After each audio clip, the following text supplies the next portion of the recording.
ಶಕ್ತಿ ಯೋಜನೆ ಆರಂಭವಾದ ಮೇಲೆ ಕೆಎಸ್ಆರ್ಟಿಸಿ, ಬಿಎಂಟಿಸಿ ಸೇರಿದಂತೆ 4 ನಿಗಮದ ಬಸ್ಸುಗಳಲ್ಲಿ ಕಾಲಿಡಲು ಜಾಗವಿಲ್ಲದಷ್ಟು ರಶ್ ಆಗ್ತಿದೆ. ಇತ್ತ ಈ ವರ್ಷ 6,000 ಹಳೆಯ ಬಸ್ಗಳು ಗುಜ್ರಿಗೆ ಹೋಗಲಿದೆಯಂತೆ. ಹಾಗಾಗಿ ಸಾರಿಗೆ ಸಚಿವರು 4,500 ಹೊಸ ಬಸ್ಸುಗಳ ಖರೀದಿ ಮಾಡಲು ಸಾರಿಗೆ ಇಲಾಖೆಗೆ ಸೂಚನೆ ನೀಡಿದ್ದಾರೆ. ಸರ್ಕಾರಿ ಬಸ್ ಪ್ರಯಾಣಿಕರಿಗೆ ಭರ್ಜರಿ ಗುಡ್ ನ್ಯೂಸ್.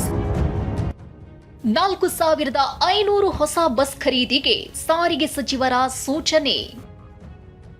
ಹೌದು, ಸರ್ಕಾರಿ ಸಾರಿಗೆಯನ್ನೇ ನೆಚ್ಚಿಕೊಂಡಿರುವ ಪ್ರಯಾಣಿಕರಿಗೆ ಸಾರಿಗೆ ಇಲಾಖೆ ಗುಡ್ ನ್ಯೂಸ್ ನೀಡಿದೆ.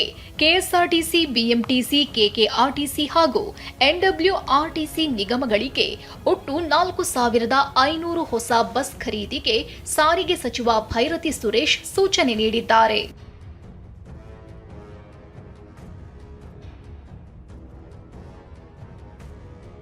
Bus Ambari, Airavat, Ambari dream class, Airavat club class, Rajahamsa, Pallakki Utsav ಸೇರಿದಂತೆ 3,500 ಡೀಸೆಲ್ ಬಸ್ಗಳು ಮತ್ತು ರಾಜ್ಯದಲ್ಲಿ ಬಸ್ ಸೇವೆ ಇಲ್ಲದ ಊರುಗಳಿಗೆ 1,000 ಹೊಸ ಬಸ್ ವ್ಯವಸ್ಥೆ ಮಾಡಲು ಸಾರಿಗೆ ಸಚಿವರು ಸೂಚನೆ ನೀಡಿದ್ದಾರೆ.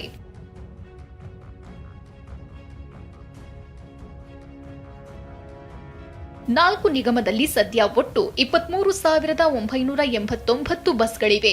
ಇವುಗಳ ಪೈಕಿ ಈ ವರ್ಷ 6,000 ಬಸ್ಗಳನ್ನು ಗುಜ್ರಿಗೆ ಹಾಕಬೇಕಂತೆ.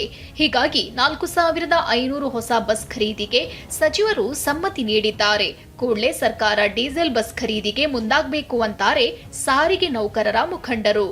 ಗುಜರಿಗೆ ಹೋಗ್ತಾ ಇರ್ತಕ್ಕಂಥ 4 ಬಸ್ಸಿನ ಜೊತೆಗೆ ಇವಾಗ ಇರ್ತಕ್ಕಂಥ ಬಸ್ಗಳು ಸಹ ಗುಜರಿಗೆ ಹೋಗ್ತಕ್ಕಂಥ ಪರಿಸ್ಥಿತಿನೇ ಜಾಸ್ತಿ ಇದೆ. ಹಾಗಾಗಿ ನಾನು ಸರ್ಕಾರವನ್ನು ಮತ್ತೊಮ್ಮೆ ಒತ್ತಾಯ ಮಾಡ್ತಿದ್ದೀನಿ, ಮತ್ತೊಮ್ಮೆ ಮರುಪರಿಶೀಲನೆ ಮಾಡಿ ಡೀಸೆಲ್ ಬಸ್ಗಳನ್ನ ಕನಿಷ್ಠ ಅಂತಂದ್ರೂ ಒಂದು 7,000 ಬಸ್ಸನ್ನು ಖರೀದಿ ಮಾಡಬೇಕು. ಅದರ ಜೊತೆಗೆ ಹೊಸ ನೇಮಕಾತಿಯನ್ನು ಸಹ ಮಾಡಿದ್ರೆ ಮಾತ್ರ ಶಕ್ತಿ ಯೋಜನೆ ಅಂತ ಯೋಜನೆಯನ್ನು ಸಂಕ್ಷಿಪ್ತವಾಗಿ ನಾವು ಜಾರಿ ಮಾಡೋದಕ್ಕೆ ಸಾಧ್ಯ ಆಗುತ್ತೆ.